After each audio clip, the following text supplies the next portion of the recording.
Michigan didn't have a mass exodus into the transfer portal when Kyle Whittingham was hired, but things have since somewhat changed. Let's get into it on this episode of Locked On Wolverines.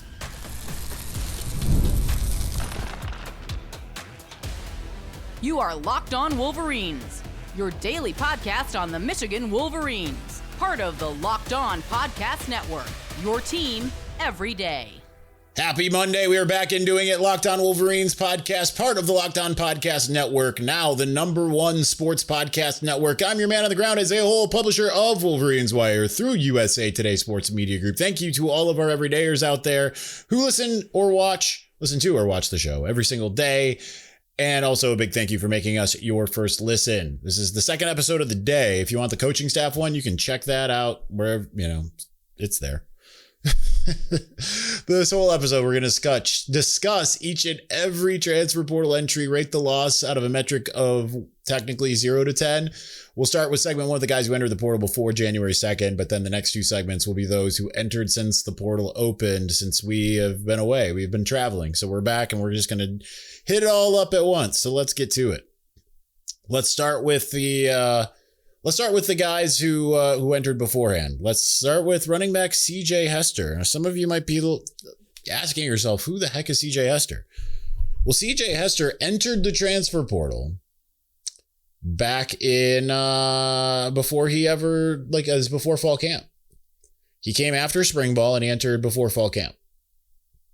He came from UMass, was supposed to add depth. They added him and John Volker the same day. I believe. And so he never really wore a winged helmet. He's a 0 out of 10. Frederick Moore, wide receiver, was expected to be a starter this year. And he ended up getting passed over by Channing Goodwin, who was called Mr. Reliable, but struggled with drops early in the season. When we saw him intermittently late in the season, he was a bit better. But Frederick Moore, who had the touchdown, had the promising game against Alabama last year, suddenly not really capable.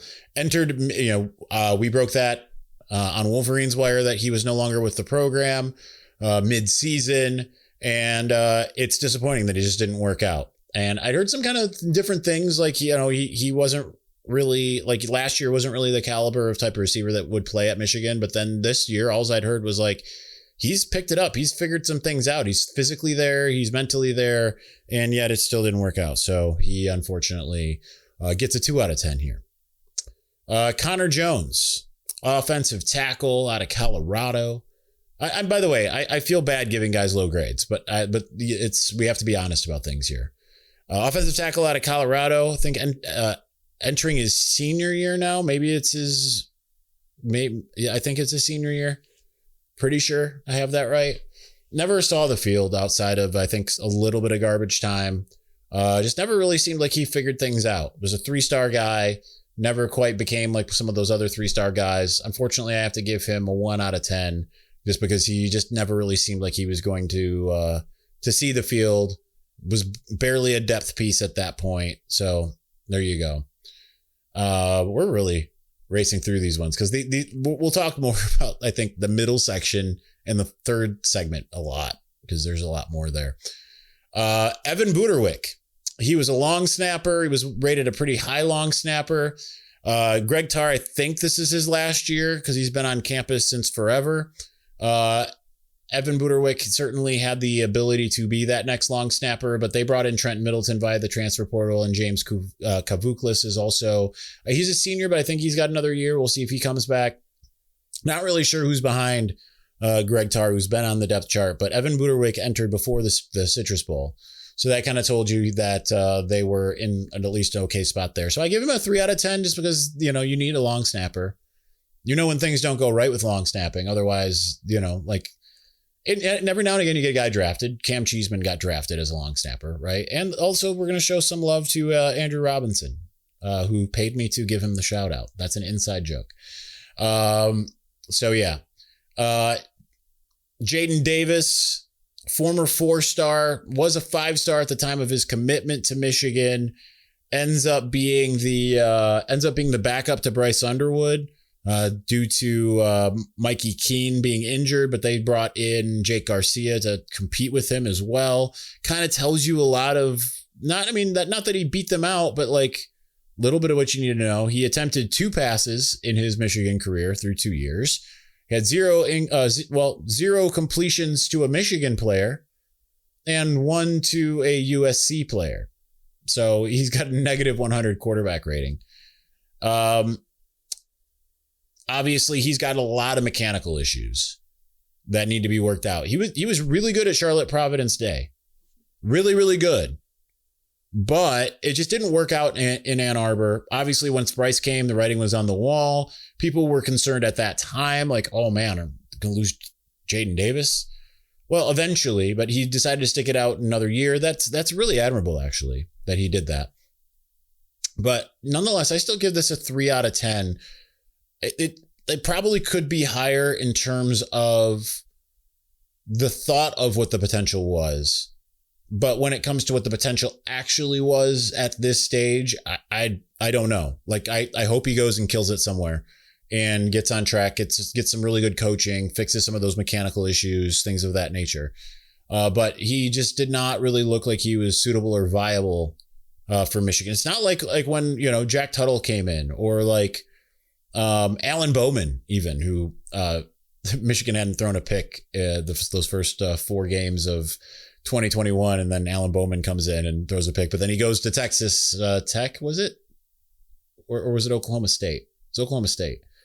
Oklahoma State, and just goes nuts, right? So interesting that, but still, it is a loss. They're going to have to rebuild the quarterback room to some degree, especially because of Davis Warren, who it makes sense that he would leave. I give him a 6 out of 10 in terms of the loss. It's above a normal replacement loss here, because he was a starter. And was he great? No, he wasn't great, of course, but like he was able to beat Ohio State. He was the starting quarterback against Alabama, and obviously left that game injured. We didn't see him at all this year. If a coach can get him to get the picks under control, not all of them were his fault, as we know from talking about it in 2024. But if they can get him to get the picks under control, I mean, he could be a serviceable starting quarterback somewhere, or if nothing else, a really serviceable backup. So now Michigan kind of doesn't have that at the moment. So that's going to be really interesting to see what happens there. But I give him above replacement level. 5 being obviously, like, okay, like it not saying it's not a loss if you're below 5, but I think the only one that's like a complete not a loss is CJ Hester, who never even suited up at all. But I think that when it comes to guys that, hey, this guy helped the team win and could help the team win, Davis Warren is certainly above the replacement level. Certainly not in the caliber of type of player and in terms of talent as Bryce Underwood, but still, it's worth noting. All right, we've got plenty more to get to. We're going to get to the guys that entered starting on January 2nd at midnight. Ooh, then it starts getting dicey. So we'll get to those here in just a moment.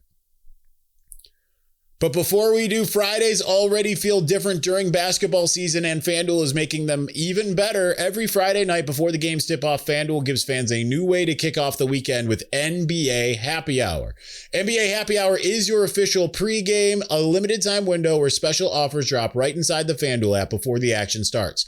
Fridays from 6 to 7:30 Eastern have become appointment viewing with NBA Happy Hour. Opening the FanDuel app during Happy Hour always brings something new, boosts, bonuses, and surprises. It's easy to check the weekly special before tip-off and make a move before the window closes. The timing is perfect, right before the games, right before the weekend starts. It adds an extra energy to Friday night basketball without overthinking it. So, before tip-off, check the FanDuel app and see what's dropping during NBA Happy Hour every Friday from 6 to 7:30 p.m. Eastern. A little basketball, a little action, and a whole lot of Friday energy. It's NBA Happy Hour, only on FanDuel, the official sportsbook partner of the NBA.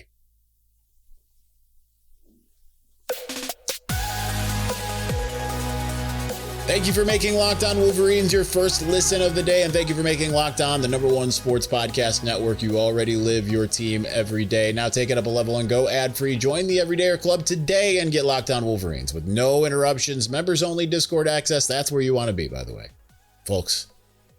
Like, that's where you want to be. When I get inside info, a lot of you don't like that, I obfuscate a little bit, right? I don't tell you everything I know. You're going to hear a lot more of what I know in that members only Discord.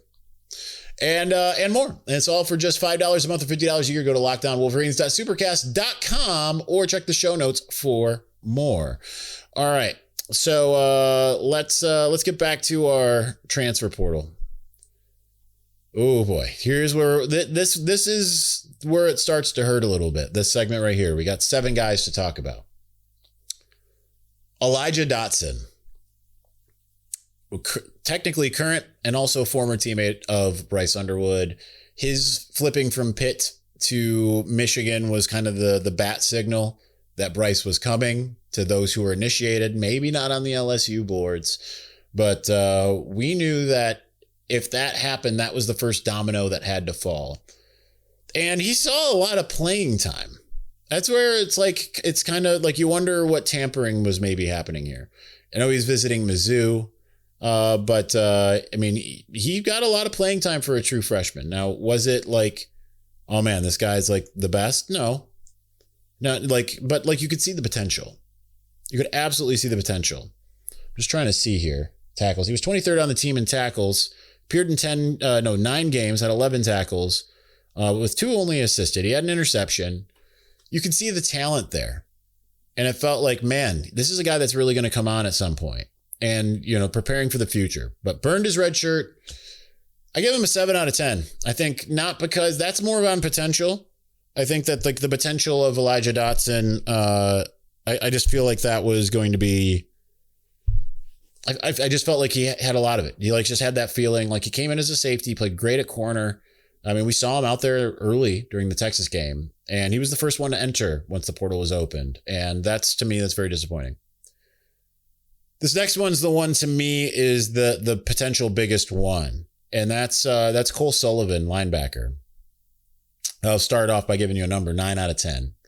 Potential to return is, I still think, relatively high for Cole Sullivan, right? Like he came in with this, like, yeah, we're gonna kind of take a look around and see what's out there.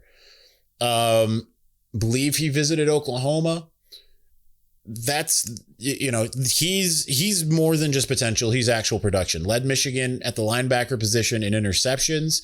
You kind of wonder what would have been a little bit if he didn't get injured there mid to late season.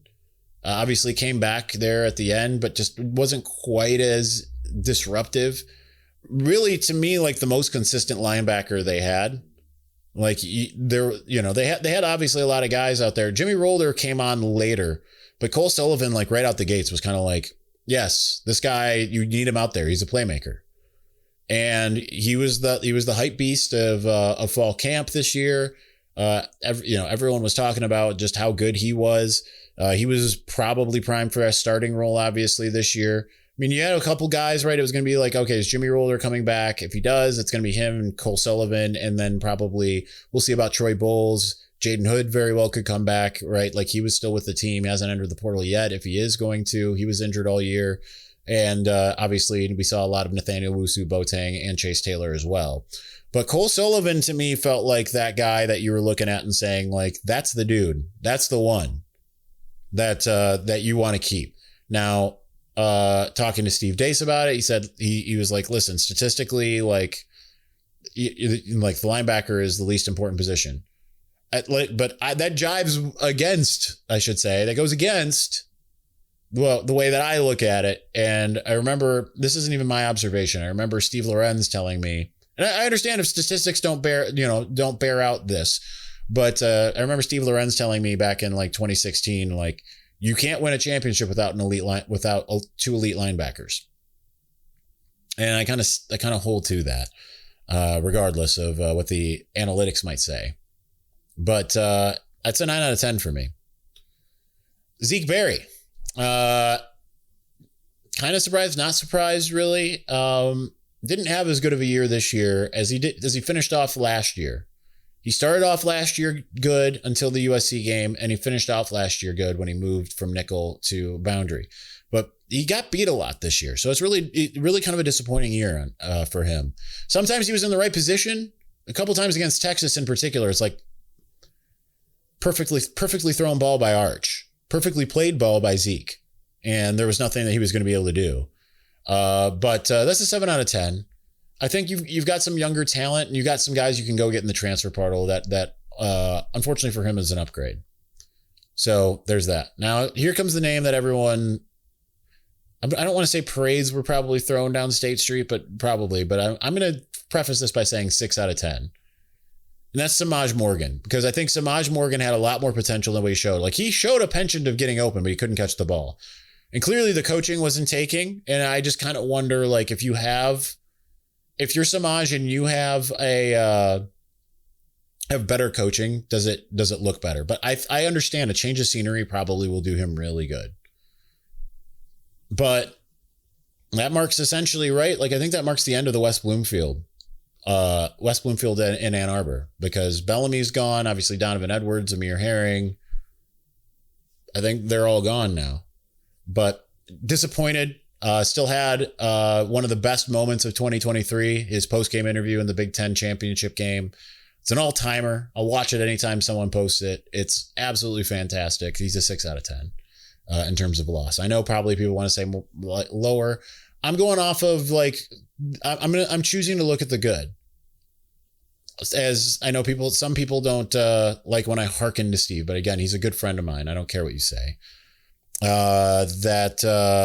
When he says no one's been allowed to hurt their team more than Semaj, that's also true. I just wonder, like, with a new coaching staff, would that been cleaned up, right? He has experience. Not all of it's good, but like you wonder, like, could they figure out how to get him out of that headspace he was in? Jasper Parker, freshman running back entering. I wonder if that's a tell a little bit of Justice Haynes. Doesn't seem to be a decision either way made as of right now as I'm talking. And if there is, I haven't seen it because I've been talking for 45 minutes here. But Jasper Parker, like, I'm telling you that the previous coaching staff loved him. And obviously they retained Tony Alford, but they bring in, does Justice Haynes come back? Maybe. Jordan Marshall is coming back. I saw someone post something on Twitter last night, like, please tell me Jordan Marshall's coming back. Like, bro, he already said last week he's not going anywhere. And Sabian Hyder's now on campus, right? Like, so and then Bryson Cusdall still is there, but nonetheless, like, I wonder if that one is a little bit more like, he's from Louisiana. Sometimes it's hard to keep a hold of those guys. He's a 6 out of 10 for me because of the potential there. And I don't know, Michigan's building a kind of a monster running back room, so it's kind of hard to really say. Caden Strayhorn, who actually played a lot in the back half of the Cheez-It Citrus Bowl, son of Jason Strayhorn. I think that, like, I had heard early when he arrived, he was a bit of a project, but then I heard nothing but like really good things about him late in the season. And obviously, like, he came in, he played well, I thought. Again, I wasn't like super invested in breaking down the Texas game live or anything. I was more focused on getting to the end of the game and watching the fireworks at the end of the game, right? Like, let's start the new era. Let's just get done. I have him I'm at a 6 out of 10, just slightly above the replacement area, because I think that he could have played a part on this next year's team potentially. Obviously, we've got more offensive linemen to talk about, but like, he's visiting Alabama. I thought that was a little bit of an eye opener. Tells you kind of a little bit about how he's seen. So that's interesting. Lastly, this segment, Devin Baxter, defensive end, 3 out of 10. He's the only one below replacement level in this segment. He was an early enrollee. He was there at the Rose Bowl. Obviously not as a player yet, but he was there, and we haven't seen him, right? Like, we've seen Dom Nichols, we've seen Nate Marshall, Devin Baxter, and we haven't, he was same class as Lugard Edekpaye. We've seen a little bit of Edekpaye. We haven't seen Devin Baxter. So unfortunately, that's not as much of a loss in terms of what we may see on the field. So best of luck to him. All right, we got plenty more to come to. Let's get to the last 6 that are in the portal. Let's do that here in just a moment. But before we do, there's nothing like college football season, tailgates, packed stadiums, and being right there in the middle of it all. The energy, the bands, the moments that you remember forever, but actually getting tickets, that part used to be frustrating. With long queues, logins, and prices jumping at checkout, that's why Game Time gives the advantage back to the fans. It's the easiest way to unlock amazing college football tickets and experiences in just a few taps. I opened the Game Time app to look at... there we go. Open the Game Time app to look at upcoming college football games and was surprised at how fast it was to find great seats. Listen, I advised a bunch of people for the Citrus Bowl. Just look at Game Time. The app is incredibly easy to use. I went from being able to browse tickets to buy tickets in just a couple minutes, and I love being able to see the view from my seat before I was buying. So I knew exactly what I was getting. The zone deal stood out. You pick the section, Game Time picks the seats, and you save even more with that. So take the guesswork out of buying college football tickets with Game Time. You've only got 3 games you can choose from right now. But download the Game Time app, create an account, and use the code LOCKEDONCollege for $20 off your first purchase. Terms apply. Again, that's code LOCKEDONCollege for $20 off. Download the Game Time app today.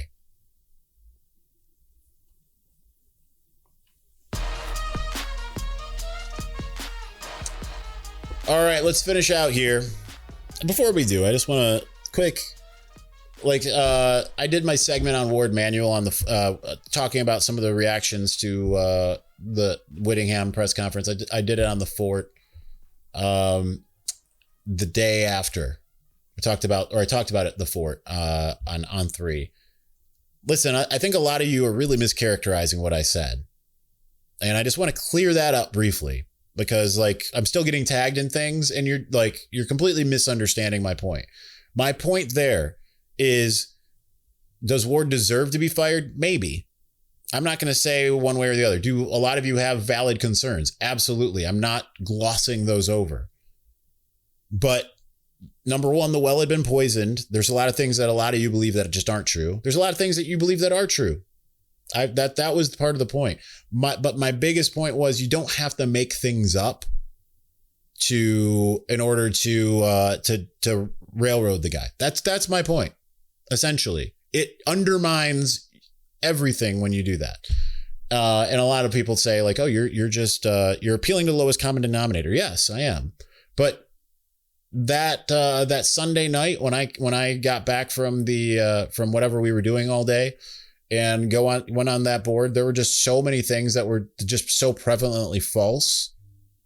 I just wanted to speak against it. I'm not saying that, hey, I'm not here to actually defend Ward. I'm just saying that you are mischaracterizing my argument when you say that, when you try to say something other than what I said.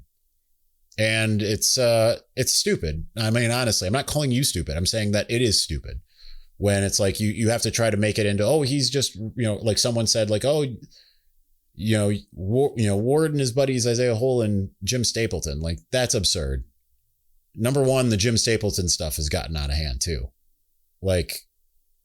I've not heard anything plausible about Stapleton being involved in all these things that are happening in and around campus right now, whether it was this hire and all of that stuff. So just give me, that's part of it. That's what I'm saying. You get into conspiracy theory land and it just gets to be absurd. Still love you guys. And listen, we can disagree. Just do it, take what I actually said instead of what you wanted me to have said. Okay? That's all I'm saying. All right. Let's get back to the transfers. Jaden Mangum looks like he's going to be looking for his third school. I gave him a 5 out of 10, just slightly below replacement, even though we saw him in some games. Just never really was able to recapture what he was able to do in East Lansing. In Ann Arbor was always kind of buried on the depth chart. And when he did come out this year, he had a couple good moments, but then he had a couple actually in this Citrus Bowl, but it just seemed like it was kind of hit or miss. It just didn't end up seeming like it was a comfortable fit or a good fit. And that's unfortunate. His dad coached at my high school for a long time, so I don't want to impugn. I don't want to impugn any of these guys, but it is disappointing. It just didn't really work out. I think Michigan's got a lot of other safeties that are going to work out, so I think it's kind of fine. Andrew Sprague. If this was last year, I'd give him an 8 out of 10 because he looked so good against Alabama. Little bit surprising, but that he's entering. But I didn't think he mid-season, he kind of the wheels started falling off a little bit. I still think he was good, I wrote 6 out of 10 here. I'm actually going to say 7. It's a 7 out of 10 loss. But here's the thing. Actually, you know what? I'm going to stay with 6 because here's why. Because Andrew Babalola, by all accounts, should be healthy. Doesn't sound like he's going anywhere. Even though he's been practicing inside, Ty Haywood also could be a tackle. Evan Link, again, should be returning. And any of these guys could enter the portal at any time, but like they haven't yet. I'm not saying that any of them will. I'm just saying like as of right now, as far as we know, they are going to be Wolverines. And you've got Jim Harding, who is maybe the best hire of the bunch outside of retaining Tony Alford and getting Jason Beck and Jay Hill, like top hire. So it kind of sounds like Sprague will probably end up closer to home. So it's disappointing, especially you don't want to lose a guy who is a starting caliber. You get better year over year. You tend to. So it is I'll say it's a 6 out of 10 though, just because I think there's others that can pick up the ability there. Unlike where I go with next, Jake Guarnera, I gave him an 8 out of 10. Also sounds like he is open to potentially returning. But I mean, it's kind of like, I did not get the impression talking to him early in the week, last week. Talked to him, I think, on Monday. And he's like, the way he's talking, it's like, well, this guy's solid. This guy's excited for what this is. Like, oh, these guys bring respectability. These guys bring discipline, and we need that. So it is kind of surprising to see him enter the portal. And he was, I think, Michigan's best lineman this year. I thought he was phenomenal, and I think it was pretty evident from the point that he came in for a couple snaps in the Oklahoma game that he was really good. Had a couple mistakes here and there, like anyone will, but like generally, I thought he was awesome. I thought he played way above his weight class in terms of the recruiting ranking as a 3-star. He was excited about the prospect for playing for Kyle Whittingham, having said that he talked to his guy who played under him at Utah. So I am honestly kind of surprised. And I don't think you necessarily have a ready to go replacement for him. And he obviously can be center. I kind of thought he would be the center this year. So that one's hard. 8 out of 10. Eno Etta, I gave him a 7 out of 10. Never quite reached the hype beast level that he was in the spring of 2024. Was okay. I mean, honestly, none of the defensive tackles were like outstanding this year, but Eno Etta was okay. And, obviously going into his senior year would have been, one of those guys that you would look at and say could have been a starter. You hope that the lights turn on more, but like wasn't necessarily like this big playmaker, right? Like, so now you're looking at you have Trey Pierce and then question marks because, you lose all these other tackles. So we'll see. But like, I think just in terms of both, not necessarily in terms of production, but potential and just needing guys, I have him at a 7 out of 10 as far as losses.